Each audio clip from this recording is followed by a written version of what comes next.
just obeyed the law. Right?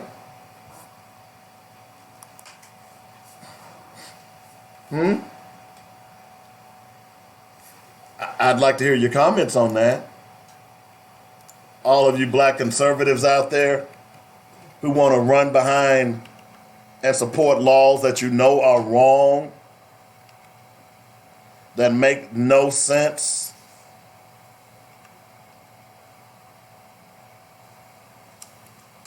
We see this all the time. And especially because you have idiots, and yes, I did call them idiots. You have idiots who are up there making laws. In a few minutes, I'm going to tell you about the guy in Tennessee who had an affair on his wife with his cousin. These are your lawmakers. Let me say it again. Yeah, he had an affair on his wife with his cousin. Now, I mean, look, I'm just saying, folks.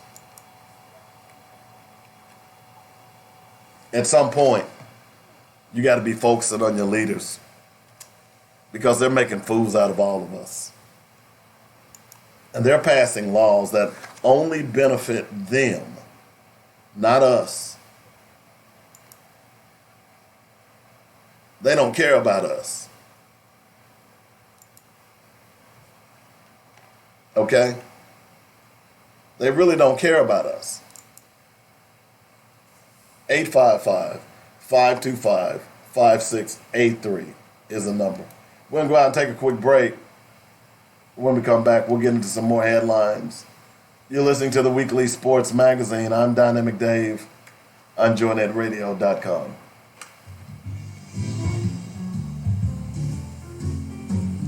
Mitchell Funeral Home welcomes all of Arkadelphia and Arkansas in Clark County since 1966. At Mitchell Funeral Home, they understand that the funeral is a celebration of life and legacy, so the entire staff takes great pride in the caring, personal, and professional services they provide. Cremation, funeral planning, burial policy, life insurance, notary, and monument sales are just a few of the services they offer. Flexible packages are available as well.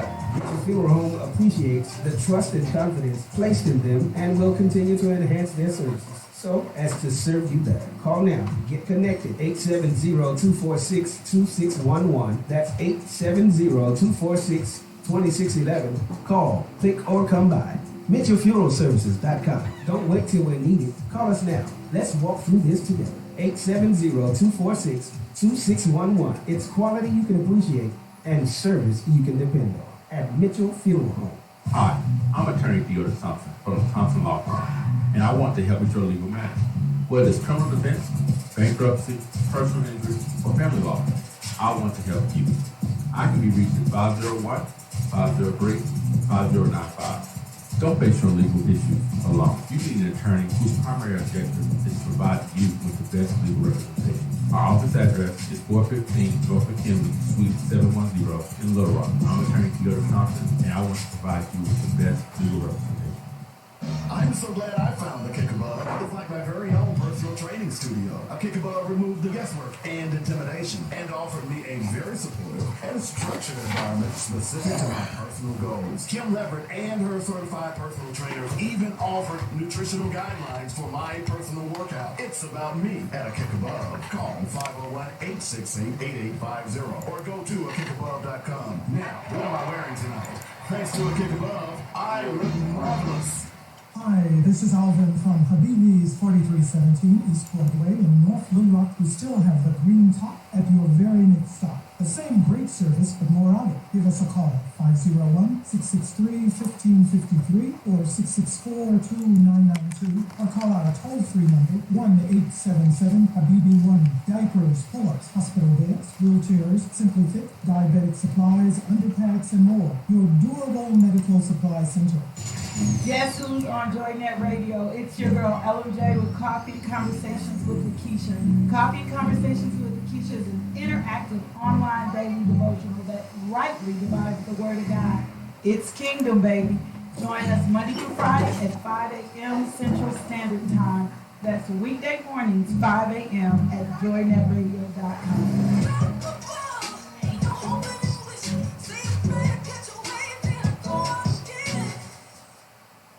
If you weren't there, we wouldn't be here.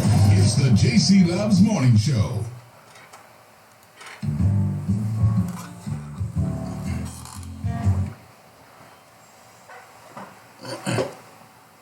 All right, welcome back to the show, Black Focus Radio. Our issues, our solutions, our voices. 855-525-5683 is the number. So I mentioned the representative in Tennessee who had an affair on his wife and married his cousin. His name is Dr. Joy Hensley, 61. He broke up his marriage to have an affair with his employee, who is also his second cousin. Okay?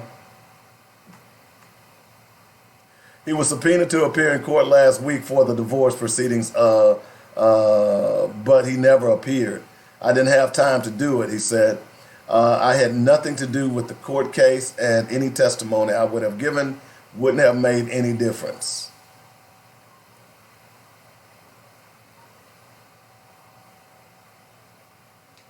I'm just saying, folks. These are white folks that's making your laws. Okay?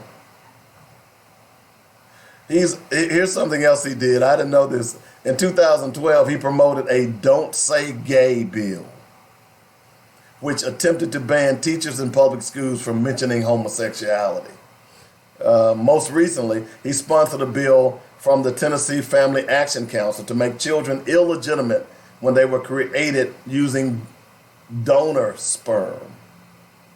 This would make it more difficult for homosexual parents to prove paternity.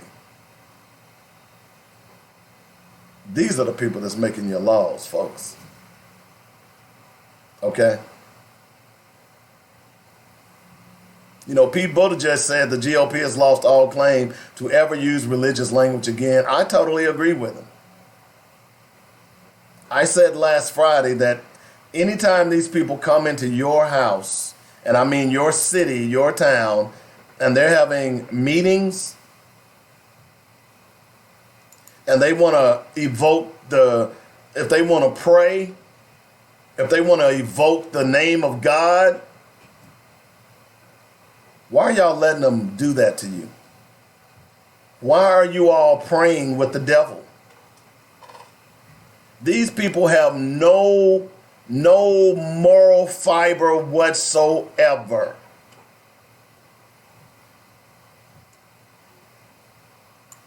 You don't have to believe me. You don't have to say, Dave's calling. No, look at their actions. I can only judge you by your actions. This ain't personal. I can only judge you by your actions. And it looks to me that none of you in the Republican Party have any moral fiber at all. The president right now, PLOTUS, is up to 21 women he has raped. 21. Now imagine if I, and I find it interesting too, and I'll save that part for in a moment. But imagine if I, David Coleman, had actually raped one woman, let alone 21 women. Or let's just say, imagine a black minister had raped one woman and it became public. And he said, oh, well, it's cool. I'm going to run for president. I want to read to you what a bishop said about this shocking occurrence. This is Bishop Talbert Swan. He says, if one white woman accused me of rape, my career would be over. A white man accused of rape by 22 women being able to run for a second term as POTUS, with half the country still supporting him, is all you need to know about racism, white male patriarchy and white supremacy. He's exactly right. It's okay for the white man to do the raping. Of course, he has a history of doing that. Raping little girls. He has a history of doing that. Impregnating little girls. You know, the white man became the first deadbeat dad. Y'all do know that, right? Hello? Because he was raping young black women, little girls, preteens, and teens. And the reason I keep saying that because we like to try to gloss over what happened during slavery. White people like to say it was this genteel time. It wasn't genteel. It was evil. And it's even more evil that you would try to suggest that it was genteel when you knew for a fact that little girls were being raped and impregnating by your husband or your hands, your stable hands. There was nothing genteel about this. That's just the bottom line. So when you look at this and you look at what was going on at the time, as I said earlier, white men was impregnating black girls and they were running off. They weren't taking care of those babies. In fact, they were making money off of those babies. They would sell those babies to other slave owners.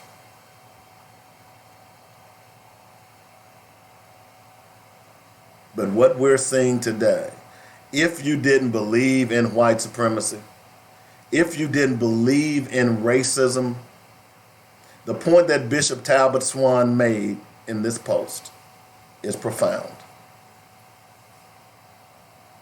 It's profound. And any other black man, even if you weren't raping white women, because if you were raping white women, you'd be dead. But if you were raping 22 black women, not only would your career be over, but you'd be in jail.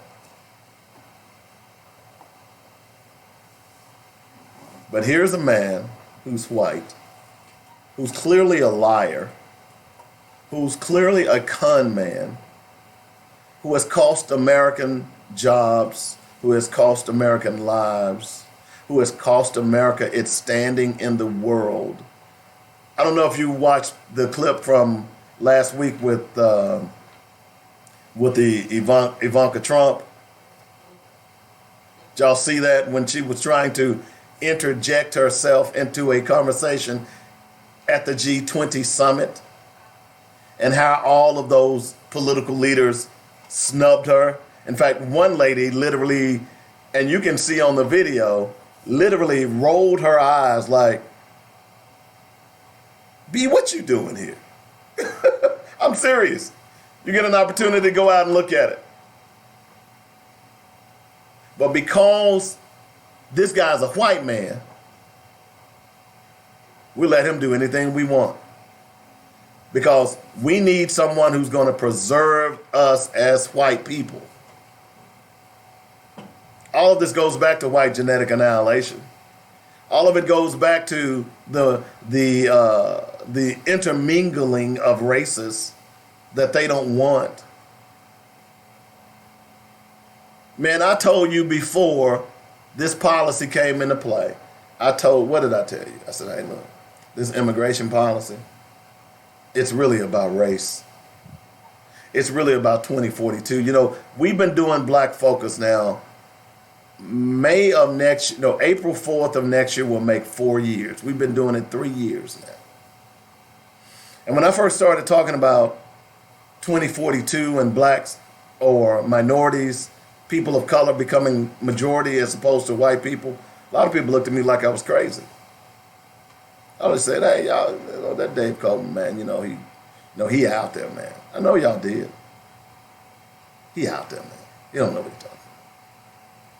And now 2042 is all over the news. And now we're beginning to realize and understand what white people are, why they support Trump so much. See, they used to say, party over people. You don't put people over party. They do when they're white. And that's what this thing with Donald Trump is all about. And that's what that post by Talbot Swan says.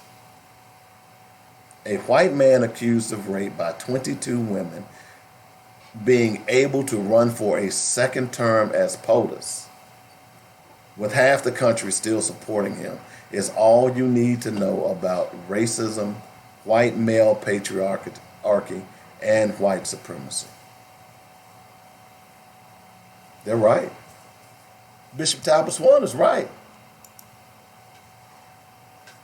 But what I would challenge Bishop Swan to do is go further. Those white brothers and sisters, those white Christian brothers and sisters that you pray with, that you pray for every day, what are you saying to them? How are you responding to them? Are you allowing them to come to your church? Are you checking them on their morality towards people? I don't know. I'm one of those people. I mean, if you're wrong, I just can't sit in front of you and have tea with you. I can't. If you're wrong, I'm one of those people that I just gotta. I hear people say, I don't have a fake bone in my body. If that's possible, that's me. I've been known to say things that most people won't say because they are afraid that it might hurt someone's feelings. I'm not trying to hurt your feelings. I'm just simply speaking my mind. I know a lot of people can't handle that. I can't be a barometer on truth.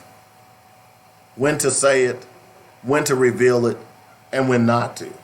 I can't do that. Okay? So I don't try. I just don't try. I am who I am. And what we have to start doing, more of us need to. You remember that? I saw a meme a while back and it said, the older I get, the less I care about what people think about me. It's kind of like that old person, that old woman that just speaks her mind.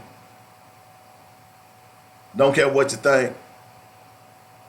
I've been that way for the last 20 years. I'm not trying to hurt your feelings. I'm just simply saying that we need more truth out here. We've been lulled into a false sense of security, thinking that, hey, everything's okay, when nobody was speaking us truth. And if we're going to fix this problem, people like Bishop Talbot Swan, who made an eloquent quote, needs to start chastising his Christian brothers and sisters, his white Christian brothers and sisters. I'm like you, Tanya. I never cared either. You know, there's another thing on an article that was on Facebook last week that said, believe it or not, and y'all need to listen to this, believe it or not, most of your friends don't like you. Did you know that? I'm talking to my interns now. Did y'all know that? The majority, even the ones that you think you're your friends, they don't like you either. You know what I wrote? I don't care. Because I know you all at age where y'all are concerned about peer pressure, but the sooner you get over your peer pressure and start living your life the way will benefit you, you'll be a lot better off a lot faster. Trust me. And I'm like that now. I don't care. I'm like you, Tanya. I never cared. You like me, you don't like me. I'm still going to go to work. I'm still going to pay my bills. I'm still going to keep breathing. Just don't put your hands on me.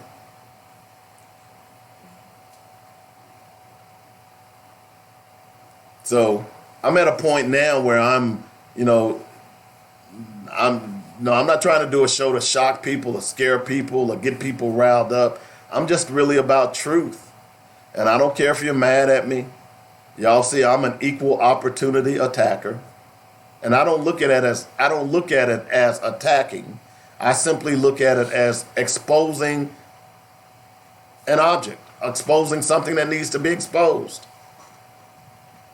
So whether you're Democrat or Republican, white or black, polka dot, Hispanic, it don't matter to me. If you're doing something wrong, then I believe in truth. I'm not special.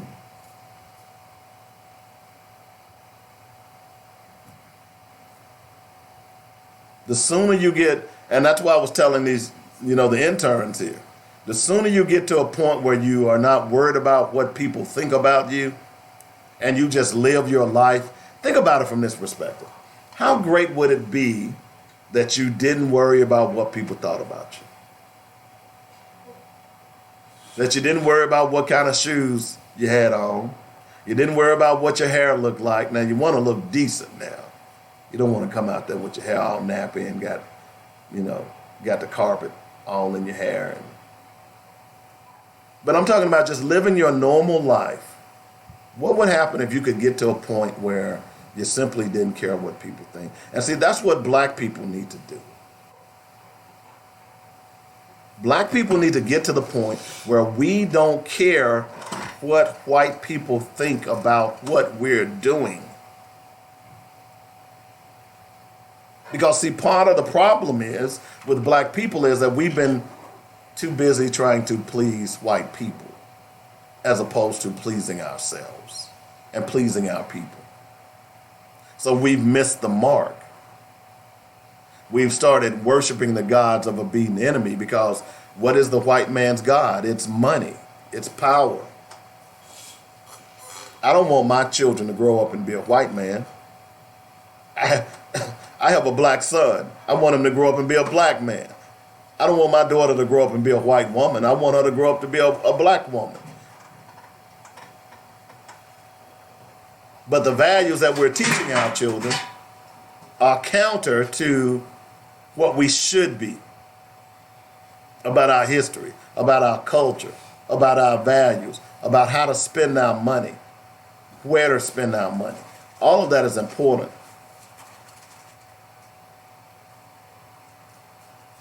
Clayton, you didn't fall out the chair, did you? No. Oh, okay. Did it sound like you, Dubai? I let it look for a moment.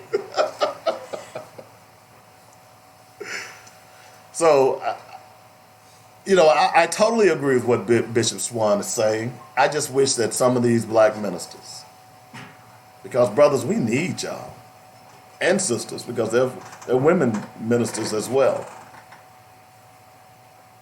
We need you all to be the moral authority on what's right and not what's conveniently right. Hello? Let me say that again. We need black ministers to be morally right and not be conveniently right. And based on what we're seeing today, is that you're more concerned about convenience as opposed to morals. And at some point in America's coming history, I may be dead and gone, but your morals are going to be challenged. And I'm curious to know, are you going to choose your morals or are you going to choose money? Because a lot of you all are choosing money over morals.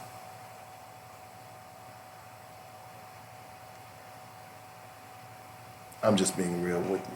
So I applaud Bishop Swan for coming out and saying those things. Now, what type of political activism are you going to do to get him out of office?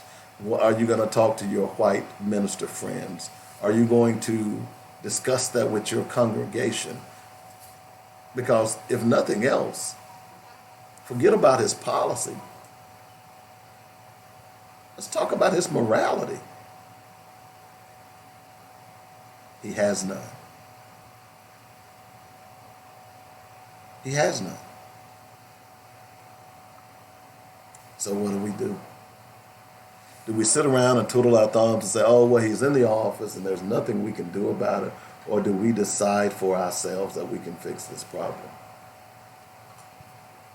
And it's going to take people like Bishop Swan and all of these ministers around this country who help black churches. You know, I posted something the other day on my wall. I want to say, and let me just pull it up, because I talk about voting a lot. And I know there are a lot of black people out there who don't understand the power of the vote. But let me just pull up this statistic here. And I remember the largest number. There were 3 numbers I posted. Okay? One number was for those who voted for Donald Trump and voted Democrat. The other number was for those who voted for a Republican or Republicans, that being Donald Trump. There's almost a 3 million vote difference. You all know that, right? So in this last election, 65,853,625 votes were cast for a Democrat. 985,105 votes were cast for the Republican. That's why you saw last week California is moving a bill, whereas that if you win the majority vote of that, you get the Electoral College. That's why that's significant. Had that been in play, the Democrat would have won. But here's the point that I want to make. 65,000 voted Democrat, 62,000 voted Republican. That's about 20 million people. Did you know that over 108 million people did not bother to vote? 108 million eligible voters did not even vote. And that's how we ended up with Donald Trump.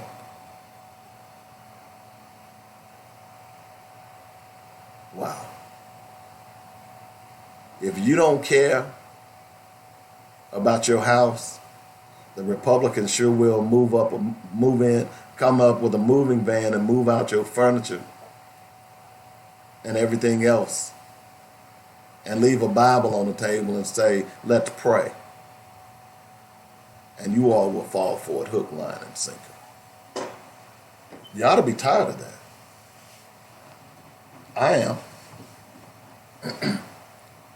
It shouldn't have anything to do with being black or white. If you are a Republican, if you are poor, if you are making less than minimum wage, below the poverty line, and that's a whole lot of white folks, why are you voting Republican? Let's say, for instance, just based on white people's history, let's say, for instance, that they do get dominant power. How many of you poor white folks are going to benefit from that? See, what you don't understand is that white people are snobs. We talked about this last week. There's a reason why Cubans don't want other Cubans migrating from Cuba. There's a reason why you find Hispanics who have made it in America don't really support immigration of other Hispanics. There's a reason why you get black folks who brag about, I'm the only N-word in this neighborhood, and I'm proud of it. I don't want to live with them N-words anyway. Y'all know them folks, don't you? Y'all know them. Anytime you get to the point where you brag about being better than what you really are, you've lost it.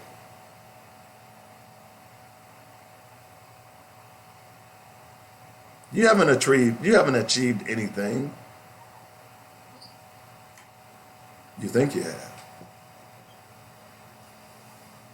855-525-5683 is the number. We got to go out and take the top of the hour break, is what we'll do here in a moment. We'll be back in a moment. You're listening to the Weekly Sports Magazine. I'm Dynamic Dave on JoyNetRadio.com.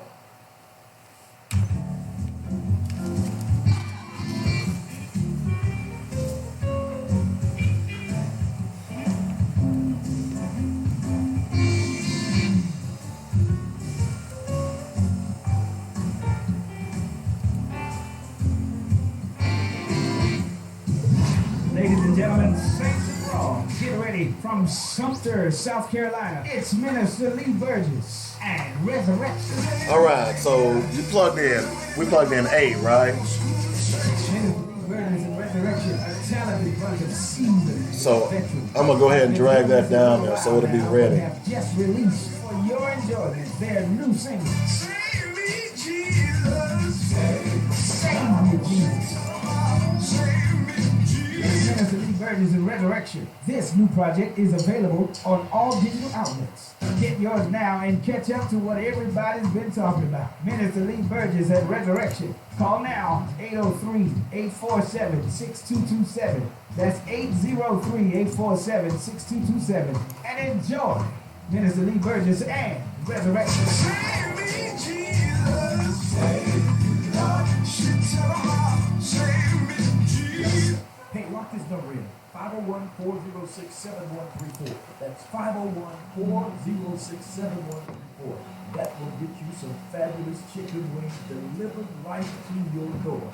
I'm talking Great American chicken wings with all of the flavors like spicy Cajun, honey hot, garlic hot, atomic hot, ranch hot, hot buffalo, chipotle, chili, all American, spicy lemon pepper, just to name a few. Oh, you want me to keep going? Yeah, country fried, mild barbecue, honey mustard, taco deal. Oh, I'm telling you, it's going down. Just call the number 501-406-7134. That's 501-406-7134. It's the Great American Wings, and I'm telling you, they are delicious and delivered right to your door. Call that number and get in touch today. As a matter of fact, you can drop by. We're located at 6323 Colonel Glenn Road in Little Rock. That's Great American Wings. Hi, I'm attorney Theodore Thompson from the Thompson Law Firm, and I want to help you with your legal matters.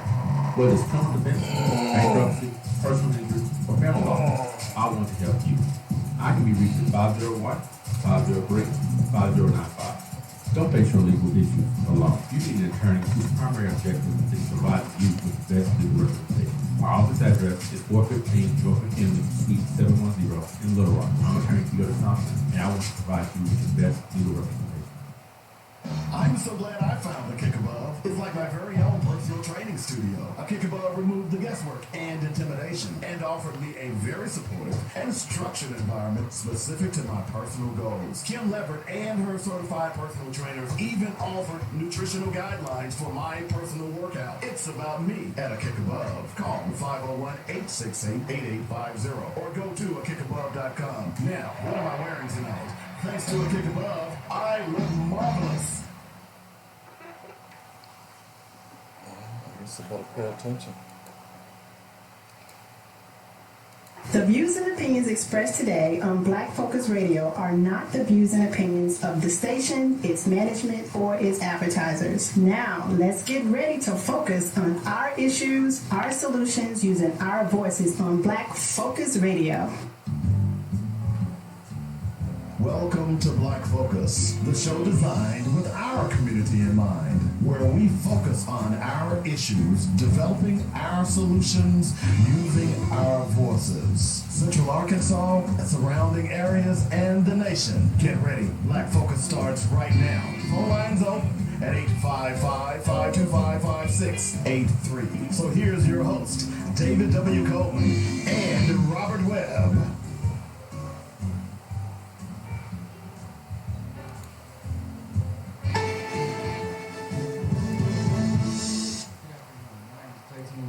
Today's Black Focus Headline News. And today's headline has been 35 years since the white supremacist killed an Arkansas State trooper. A pregnant woman was shot Then indicted her baby's death, and her lawyers are trying their best to get their charges dismissed. We could have put a little bit more volume to this one. Enriched uranium will now See the levels? in a nuclear deal. See, it's all the way up. So they should actually be peaking right there. Okay. So you can. That's today's Black Focus Headline News. Now it's time to get focused with more Black Focus Radio.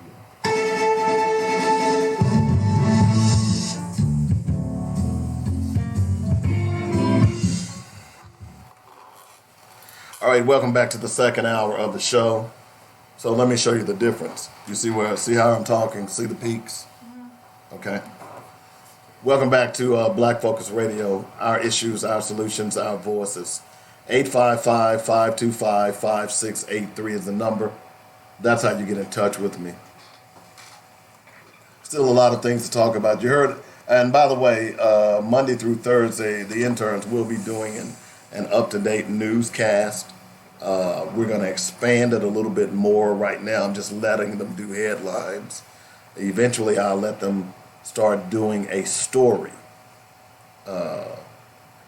as well, so they can get, we're trying to make sure that they get a full indoctrination. I guess that's not a good word. A full understanding of the radio business, okay? A couple of things we're going to talk about this hour, of course. We talked a lot last hour about the hypocrisy of white Christians. You know, I've said often that if you want to get rid of racism, white people have got to get rid of it. I laugh at black people trying to get rid of racism. I mean, it's kind of like you growing a tree in your yard. And I don't know why I thought about this, but I think it's a great analogy. You're growing a tree, I know why, because this happened with my mom's house, okay? You're growing a gumball tree in your yard. Now, y'all know what those gumballs are, right? Them little bitty balls that when they dry out, they harden, they got little stickers on them. It's not in your yard, it's in your neighbor's yard. Okay? Racism is the gumball tree.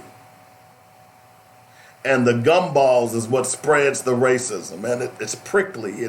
You can't do anything with it. It's a worthless tree. It does nothing except deposit gumballs in your yard. They're not fun raking up. But because the gumball tree is not in your yard, when the wind blows, it blows all the gumballs in your yard.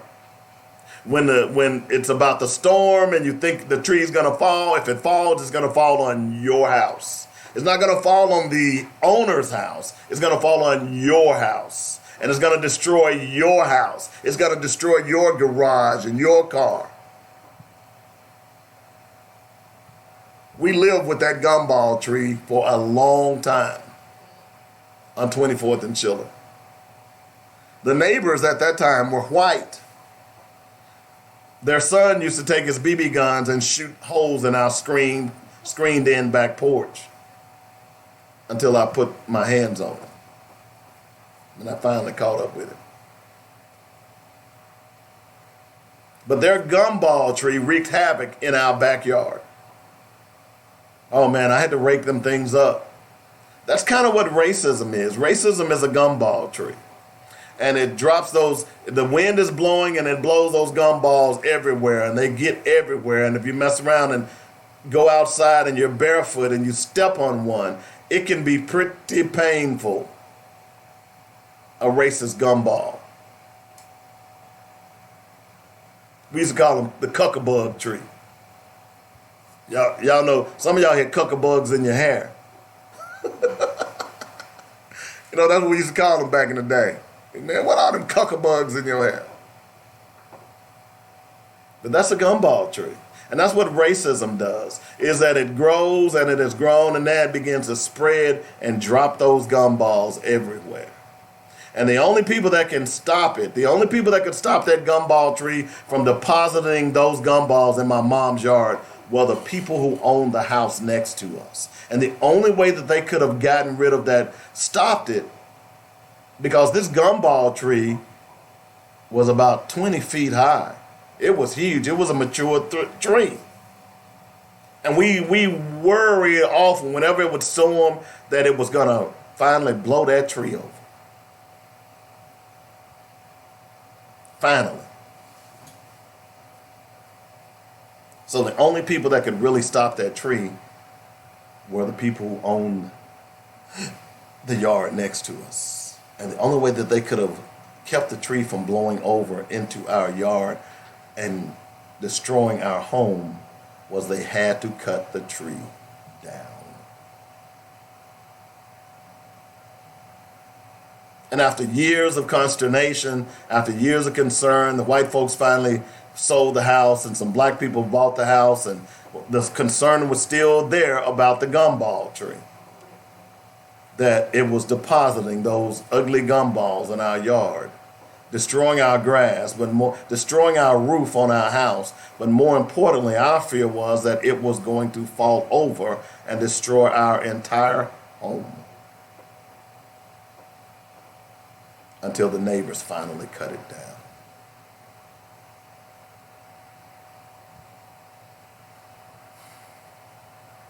That's what I'm saying, folks. That's what we should be concerned about, is the only people that can fix racism are white people. That gumball tree is in their yard.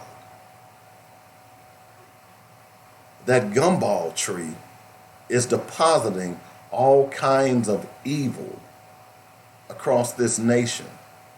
That gumball tree sits above America and it is dropping those cuckabugs everywhere. And people are going out and stepping on them and injuring themselves. Cities, police departments are stepping on these gumballs, these dried and rotten gumballs, and injuring themselves. So really the only thing to do is cut the tree down. Y'all follow me? If we want to get rid of racism, white people, you need to cut down the gumbo tree.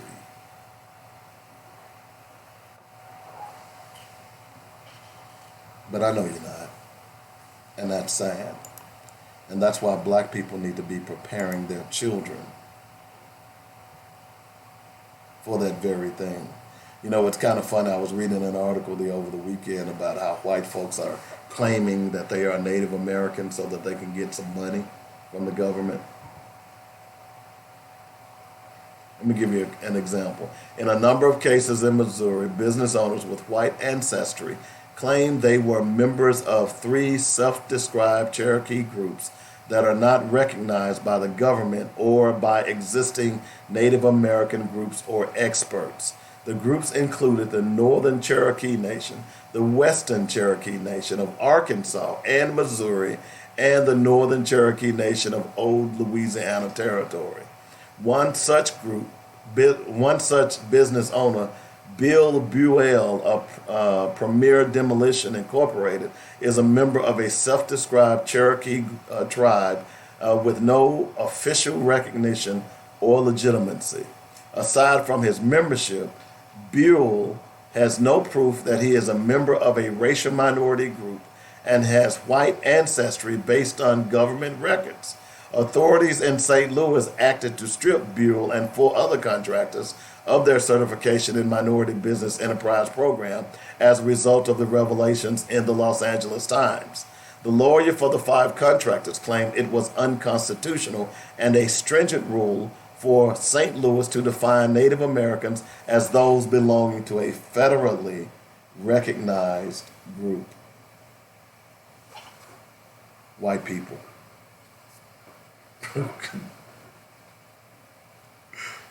They a trip, man. Come on, man. You know, it reminds me of all of those surveys that many people would say, hey, if you had an opportunity to trade spots with Michael Jordan, would you? and they would survey all these white folks, and very few of them would say they want to trade spots with Michael Jordan. Then the question began, they began to ask, well, why is it? And the question came out, or the answer came out, that, well, they didn't want to trade spots with Michael Jordan because he's black. I'm also reminded of Dr. Joy DeGruy and many other doctors who have had seminars full of white people and have asked the question for white people, if you had an opportunity to trade spots with black people and be treated the way black people are treated, would you say that's okay? What we've seen and what we found is that many of those whites would not raise their hand and say that's okay. I use that same argument when I talk about women and equal rights for fathers. Because when I talk to women, I tell them what fathers go through before I state my case. And I always end that little segment by saying, now, how many of you would be willing to go through what dads go through in order to see their children? None of them raise their hands. Because we as individuals know intrinsically what's wrong and what's right. We may benefit from that wrong, as white people did from slavery, as some mothers do from the court system when it comes to custody and child support. But because we benefit, we don't fight against it, even though that benefit in our heart we know is wrong. And therein lies the problem with white people. White people know look, at the end of the day, some people like to call white people evil and no conscience, and certainly they have a history of that. But some of them out there understand the problem. Some of them are sickened by the problem. But they don't do anything. It's kind of like sitting at a lake and a little 2-year-old girl runs by you and she jumps in the lake. And you as a grown person do nothing except sit there. Mama runs by and says, oh, have you seen my little 2-year-old girl? You say, nope, I didn't see her. We can't continue to do this. We got to get active in what we want to do and what life is all about. If we don't become more active in the political process. Because, see, really, I tell people all the time, and I went all around by Sally's house when I was talking about voting, but I tell people all the time is this: if your vote wasn't important, why are they doing so much to try to keep you from voting? It's kind of like Christmas. Y'all remember those days when, Christmas was right around the corner? No presents under the tree. Mom or dad done bought the presents. You're looking for them presents, right? It's the same difference. 855-525-5683 is the number. That's how you get in touch with. By the way, did you know all of the extremist killings in the United States in 2018 had links to right-wing extremism, according to a new report? But y'all don't want to do anything about that, though. I know. That's too hard. My brother's a white supremacist. I don't want to hurt his feelings. He goes hunting and brings me a lot of game. Or he has a still and he makes a great moonshine. Or he's a state senator and he's giving me kickbacks. So although he's a racist, I won't say anything. 855-525-5683 is the number. I mean, I'm stunned because the racism is everywhere.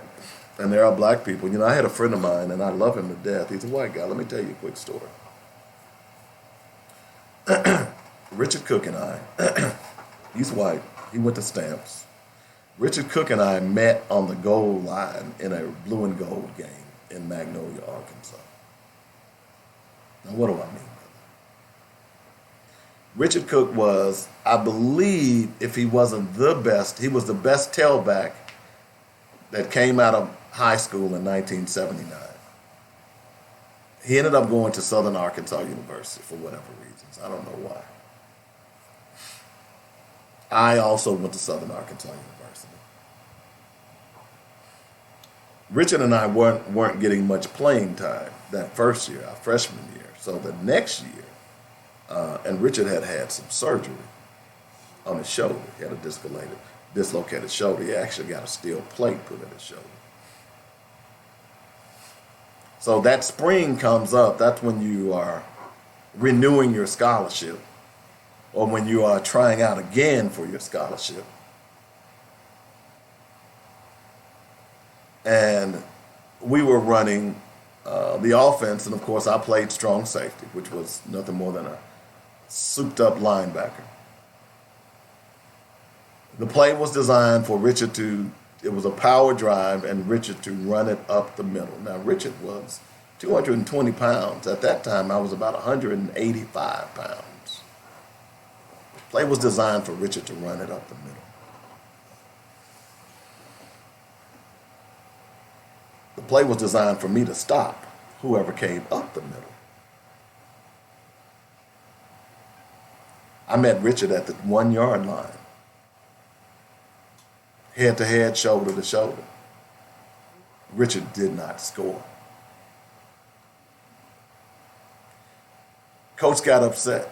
I can't believe that Coleman's smaller than you. Cook, you can't even run over that little bitty guy. Run it again. Ran it again. And guess what? I met Richard at the goal line again. Richard didn't score. That was the beginning of a great friendship of a black guy and a white guy. Richard Cook went on to be one of my best friends in college. Quite often it was Richard Cook that when I needed to go up in town to get something to eat, it was Richard Cook, the white guy, who would take me. When I wanted to hang out, quite often it was Richard Cook who I would hang out with. But unfortunately, as I've noticed, is that a lot of our white friends grow up to be white conservatives. And the question always comes into my mind, how did you really feel about me when we were so-called friends? So over the weekend, Richard made a post that about the post that I had made on Friday. The post was a black woman, bare-breasted, holding a white baby wrapped in an American flag, who was suckling off of one of her breasts. And it was representative of how black people have fed America since its inception.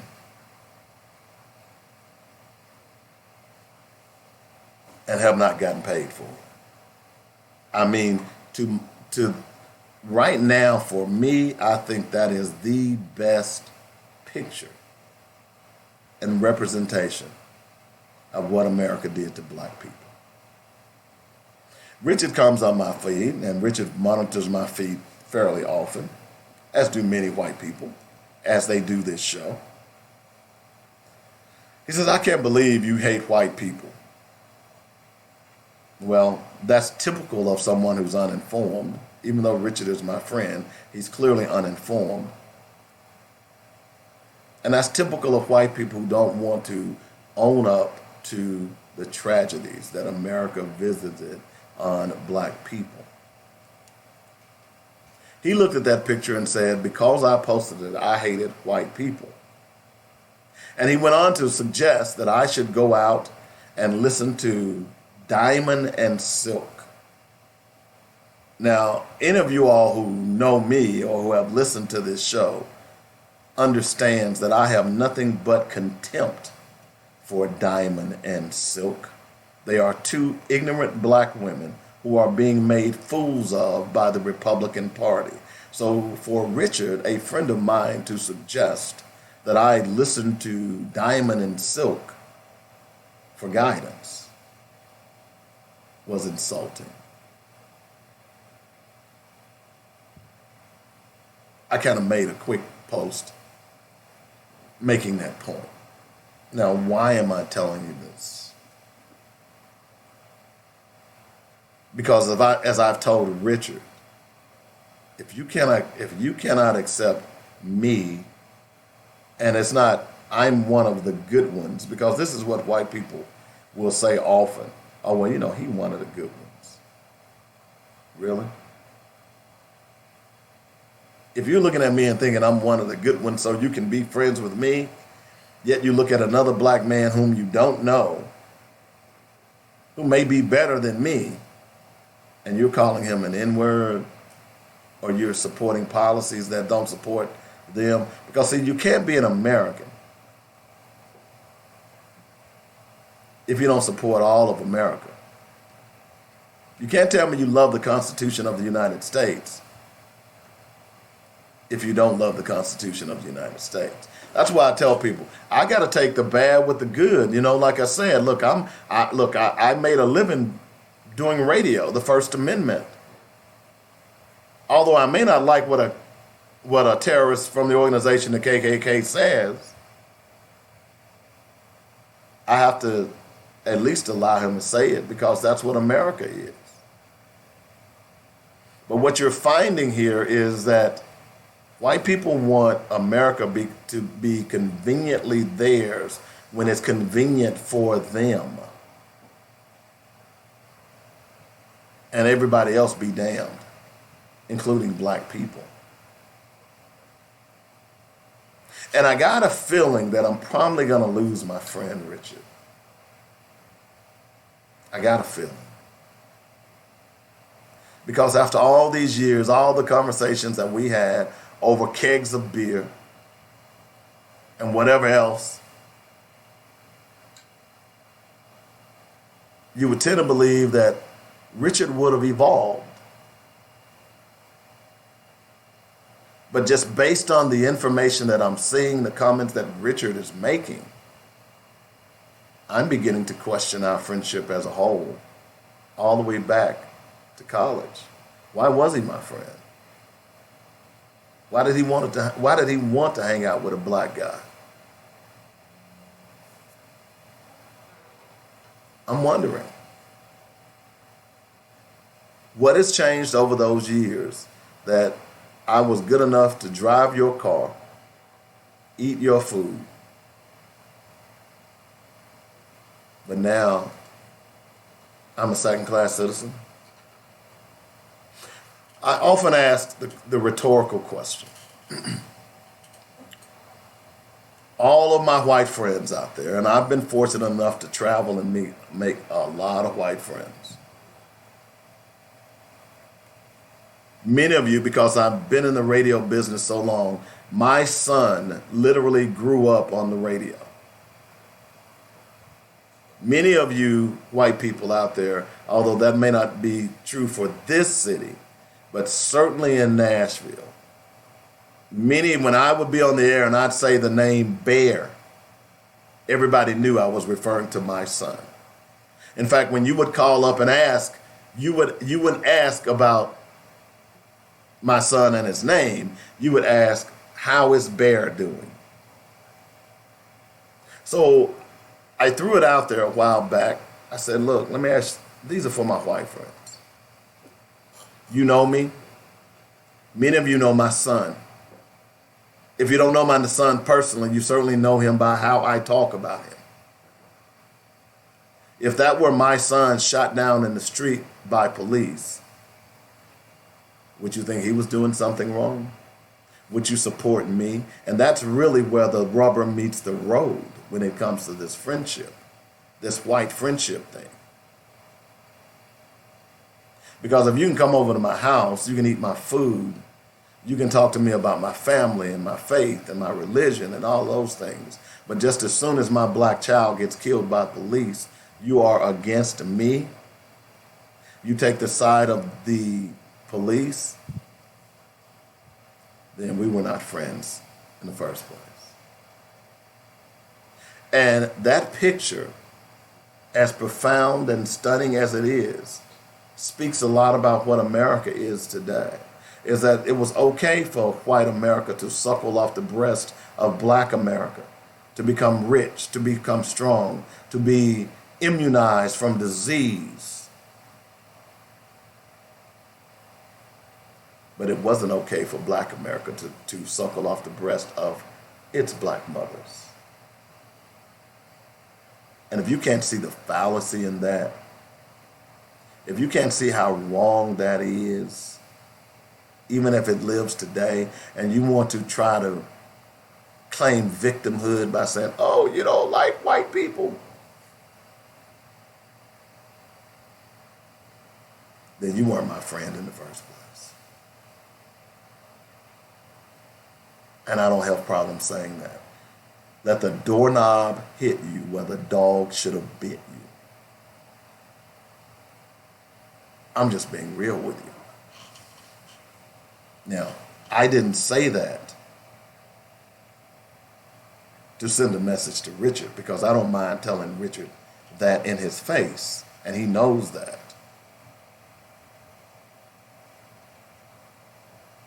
But that's any of you out there where you're more concerned about the way things look as opposed to the way they are. Because that's why we're in this predicament today. Because we were more concerned about the way things look as opposed to the way things are. You know, I'm reminded of the Will Smith Fresh Prince episode. And this was Jada Pinkett who played this role. And when he and Jada was going out, I believe it was Jada Pinkett, I'm pretty sure it was. He met Jada Pinkett and he was going out, and he had looked at her and he had seen all of this body. Nice breast, nice butt, colored eyes, eyelashes. So when he finally took Jada Pinkett home, or this young lady home, she started pulling out fake breast and fake butt and, high heel shoes. They were lower. She was shorter than what she really was. Took off the fake eyelashes, and he got to see her the way she really was. He couldn't handle it. So the bottom line is this. If you can't accept me for who I am, who I really am, it helps me to see who you really are. And that friendship's not worth it. It's just not. That goes to everybody out there because ask your friend the question. If that's your son, ask your white friend the question. If that's your white son, your black son, in the street, bleeding out into the gutters, you gonna march with me? You gonna stand by me? You know me all my life. You know my son all his life. So all of a sudden you're gonna say, if he would have only just followed the law.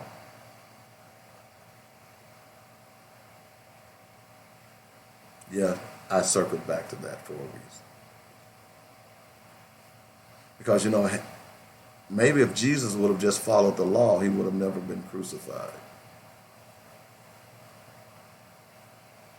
You see how ridiculous that sounds?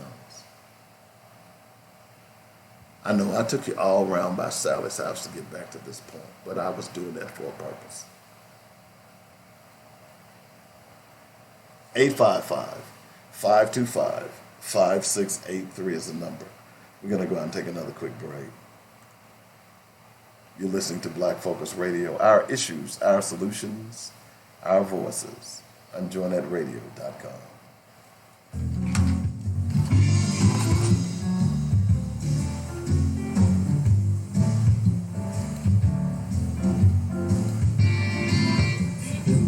I talk to you for a moment? How many people have come up and you and said, hey, I didn't know you had a business. Yeah, that can happen when you don't advertise. I have a solution. You getting dizzy over there? Advertise on joinnedradio.com and let the world know. that you're Next a week I'll business. let y'all start running my show. Advertising is That'll so help y'all stay expensive. awake. I've got a great package for you that will cut your expense and increase your bottom line. It's only $125 for startup and new businesses. Call me. But I guess it's pretty nice to be able to sit up here and make free money, huh? 615-554-0568. How much they pay y'all an hour? A package specifically for your $9.25. Now is the time to tell the world, hey, I'm in business. Come spend your money on quality goods in my store. Let us help you at joinnedradio.com. Here's the number. Call me 615-554-0568. We are here to assist you in building your brand. Hi, I'm attorney Theodore Thompson from the Thompson Law Firm, and I want to help with your legal matters. Whether it's criminal defense, bankruptcy, personal injury, or family law, I want to help you. I can be reached at 501-503-5095. Don't base your legal issues alone. You need an attorney whose primary objective is to provide you with the best legal representation. Our office address is 415 North McKinley, Suite 710 in Little Rock. I'm attorney Theodore Thompson, and I want to provide you with the best legal representation.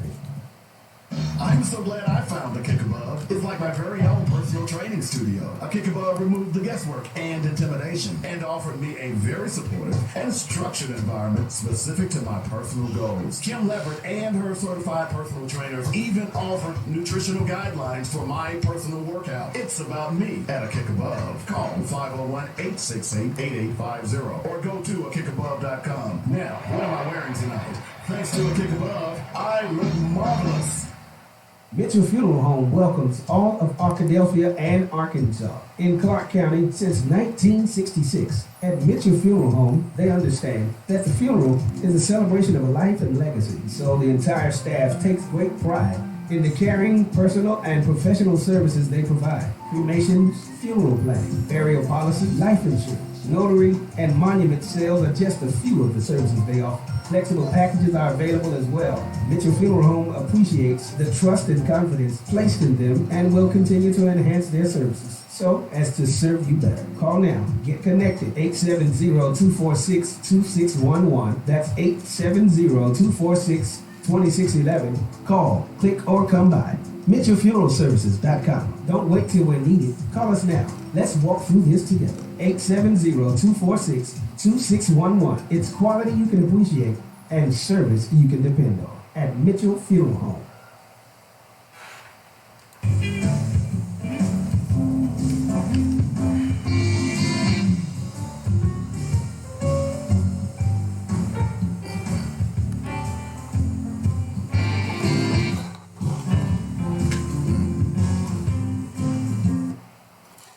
All right, welcome back to the show. Got a few minutes to go in the show. 844-56. You know what I just did? I just gave my old radio station number. Yeah, if you call them, you're going to be talking sports. I'll just let you know. Thanks, Jackie, by the way. Thanks for listening, everybody. More information on race. Black people better pay attention, man. Y'all better wake up and pay attention. Because you all do realize that last week the Supreme Court acknowledged that it's okay for states to gerrymander elections. Do y'all know what gerrymandering is? So let me just quickly give you a synopsis of what gerrymandering is. So whatever political party gets in power, they draw the district lines so that they can stay in power. And quite often what they would do, they would draw the district lines where two black people will compete against one another who were already in office. They compete against one another. Now it's just one, whomever wins. So last week the Supreme Court decided that it was okay for them to gerrymander. Y'all not voting yet. We talked about that a little bit earlier. So the people that you're not voting for, if you're not voting, you're not voting for them and you're voting against them. And you are allowing people to get into office because guess what happened?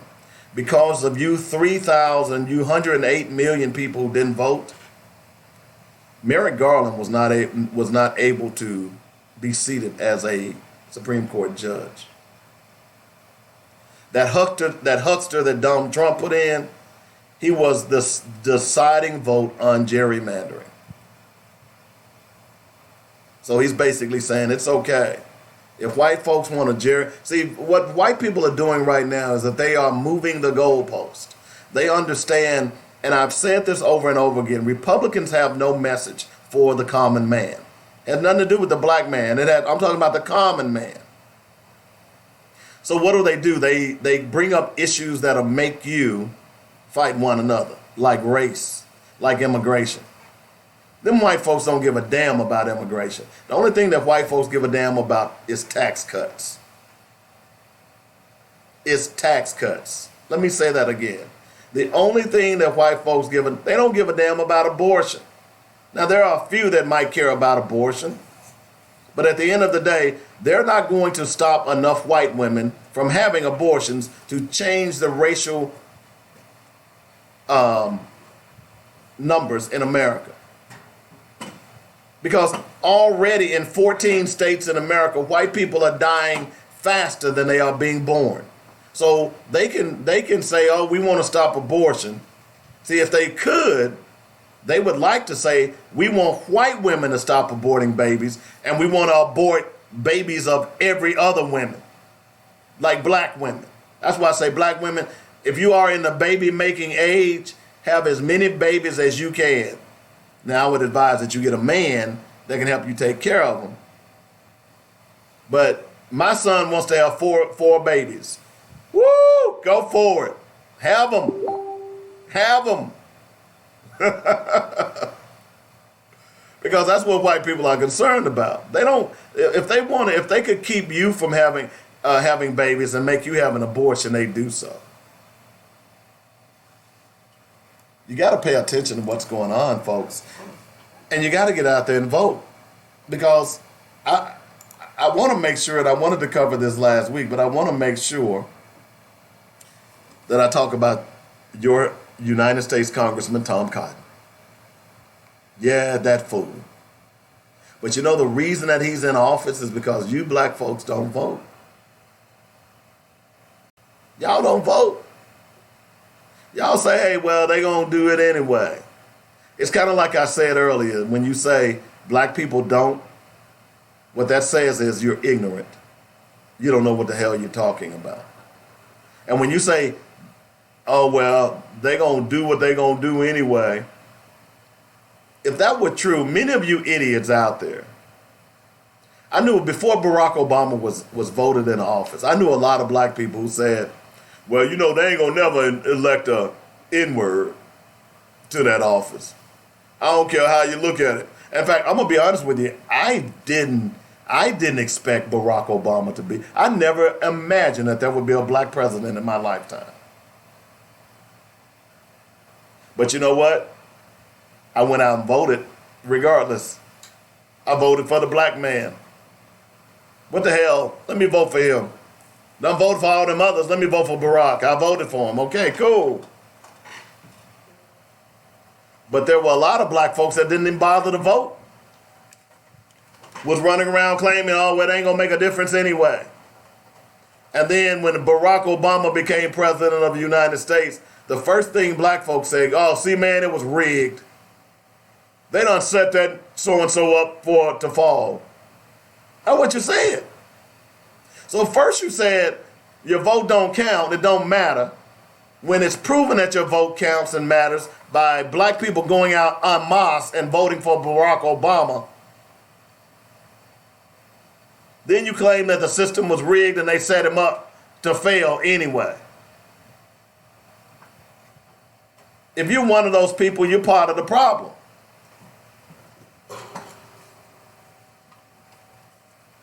You're part of the problem. Because now, guess what? You've allowed the Republicans to get in office. They're proven beyond a shadow of a doubt that, hey, they're going to take care of their people. They're going to take care of their white folks. I agree, Tanya. You know how I feel about that. He was a black president, but he wasn't the president of black folks. You know, black people, you know, when they get in office, the first thing they want to try to prove to white folks is how neutral they are. They got us, man. I'm going to tell you, they pulling the okie doke on us, man. While they're in office, under their system of government, they taking care of all their cronies. They running all kinds of BS laws through there to hurt poor people and black people specifically. It's cool with them. They don't mind. And then the black man get in office. He forgets about his people. His number one priority, and listen to some of their acceptance speeches.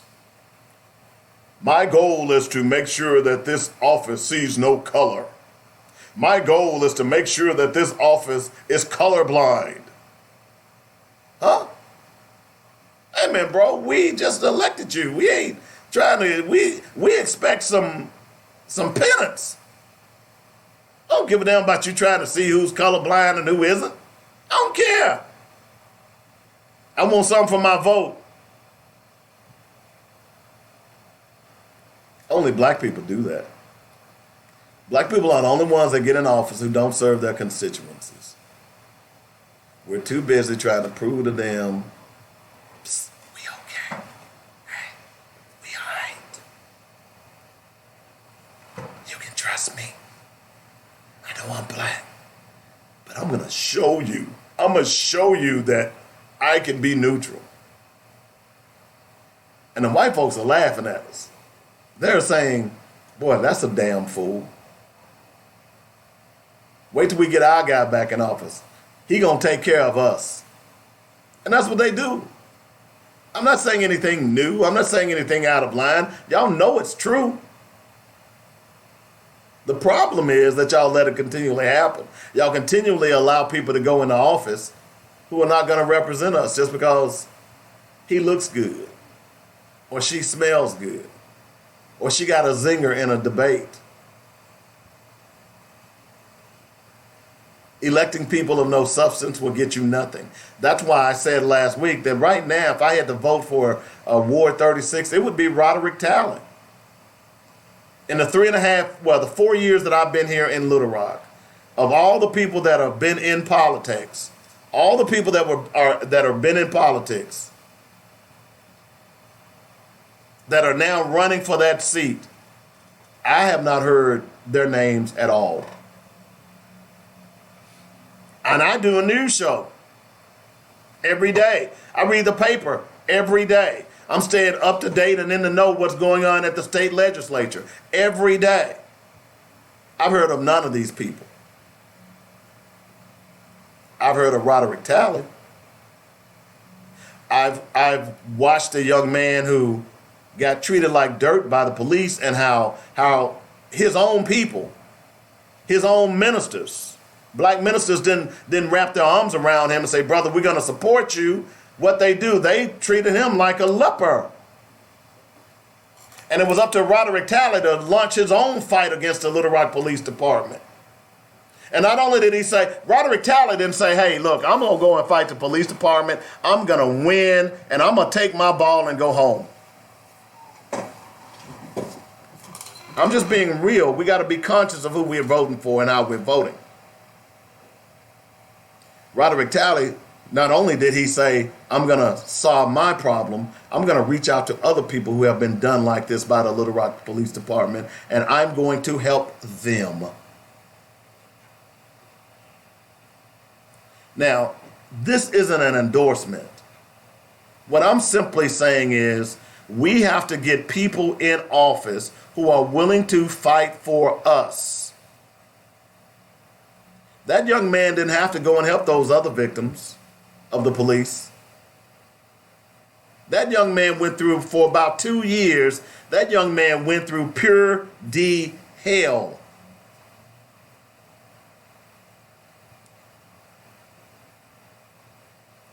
That's what leadership is all about.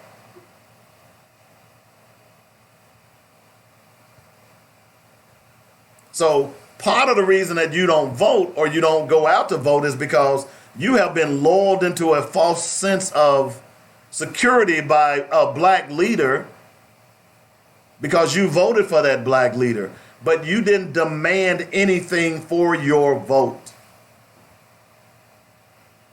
It's kind of like going and giving your money to a homeless person. You don't demand anything for your money. You just walk up and give them $2, right? Isn't that what you do? That's cool. That's what we're doing to our black leaders. We're just walking up and giving them our votes, and we're not demanding anything of them. Oh, they might come to a tea. They might come and kiss your baby. But at the end of the day, we get what we get because of what we are or who we are.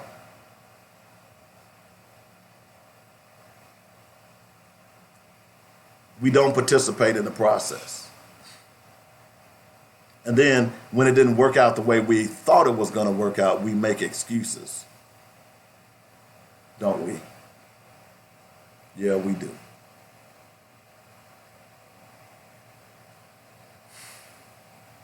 I know this is frustrating. You're sick and tired of being sick and tired. But what I tell you is that the vote is not the be all to end all. It is part of our weaponry to change the system. I was watching a movie over the weekend, and they were being invaded by these hordes of aliens. And their little pop guns that they held in their hands wasn't good enough. And one of the sergeants says, "Hey, we need a bigger gun." And sure enough, on the top of the fort, there was this giant cannon. And the sergeant said, "Well, why aren't we using that?" So obviously they ran up, used it, dispatched the aliens. The point is, we need a bigger gun. And more so, the point is that we need to be able to use all the weapons at our disposal. That's really the point. Is that once that army, those Marines, as they called themselves, began to use all of the weapons at their disposal, they were victorious.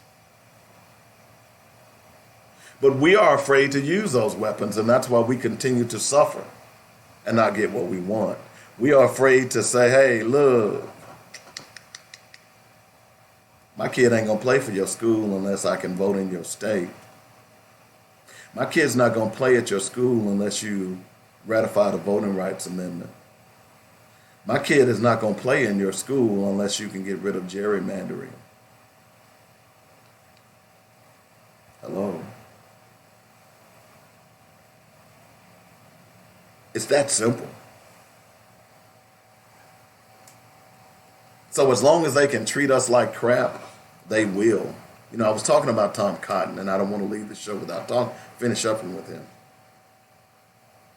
But let me give you an example about how they think about us. Y'all remember last week when I went through all of those Republicans after Lincoln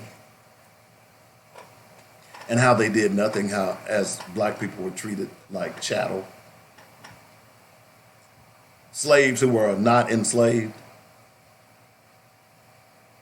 You know, last week, Trump Jr. tried to pretend like Kamala Harris isn't black. You know, her father's Jamaican, her mother's Indian. So that makes her not black. That's stupid, isn't it? You know, this is why I tell people, you know, I used to say African American a lot. This is why I refer to black people as black people, because they are all over the world. So let me ask you a question, Jemiah. If I'm a white person and I came from South Africa, I was born in South Africa, What is my origin? And I now live in America. What am I now? Your origin would be An African American. yeah, it's African. Exactly. Even Even though she's white. Right? though, yeah, Does that make sense to you?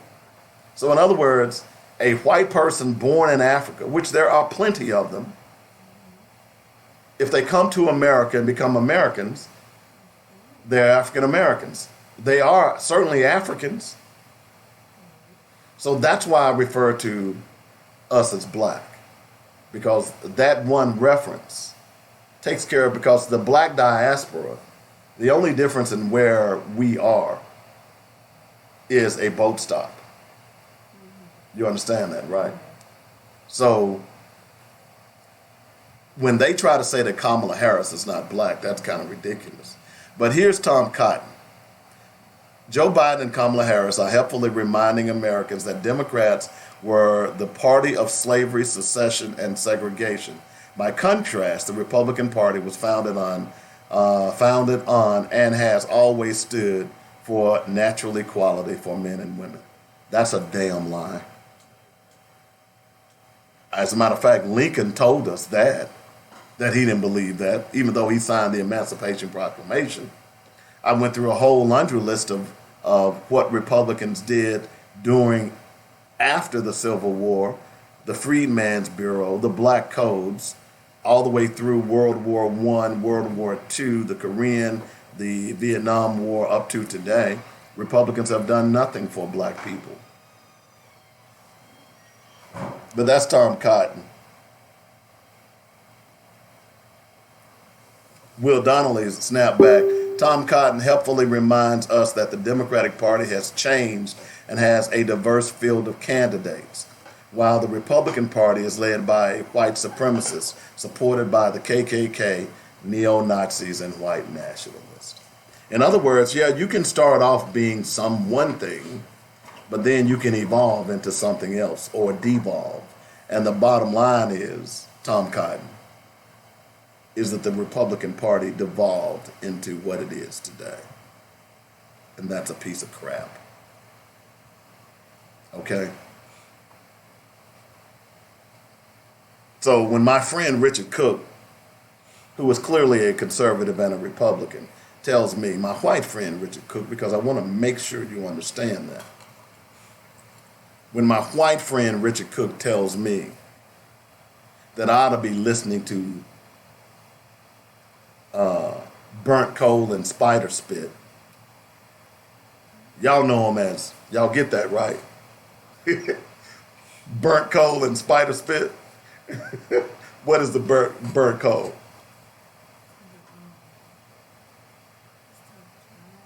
It's the diamond. So you know, a diamond is formed by coal. I mean, by temperatures high. So I call them burnt coal. And spider spit, the other one is called silk. And all silk is spider spit, excrements from a spider. So I call them burnt coal and spider spit. You get it now? Okay. So when a white guy tells me that I ought to be as learned as I am, by the way, okay, I like to think that I'm pretty darn smart. I don't know everything, but I like to think I'm pretty smart. So when you tell me, a white guy, whom you say was my friend, and you tell me that I ought to listen to those two idiots, those two buffoons, then you insult my intelligence. And that's what most white people do to black people. So when we see that picture of that black woman, breast out, suckling a white baby wrapped in an American flag, what white people, when they see that, they say black people are idiots. You're right, LaTanya, he's not a friend. He may have been then, but you know, as anything, friendships change. One thing I told my son, and you all young people listen, One thing I told my son when he got out of high school, that the friends that he had in high school were not going to be his friends when he graduated.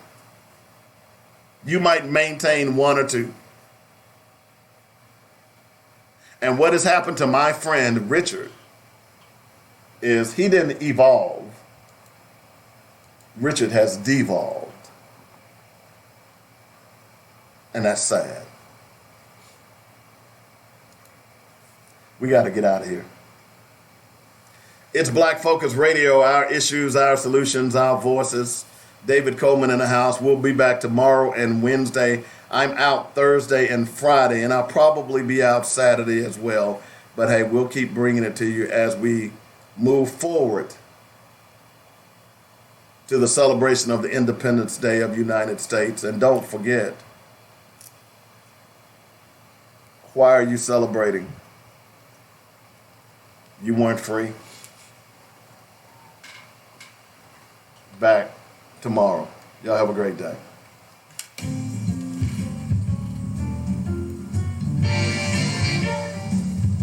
You've been listening to Black Focus, where we discuss our issues with our solutions. Hey, appreciate it, y'all. Y'all have a great day. Join us every weekday afternoon at 1 p.m. on Jornet Radio. So you want to wait and do this tomorrow? Yes, sir. Okay, that's cool.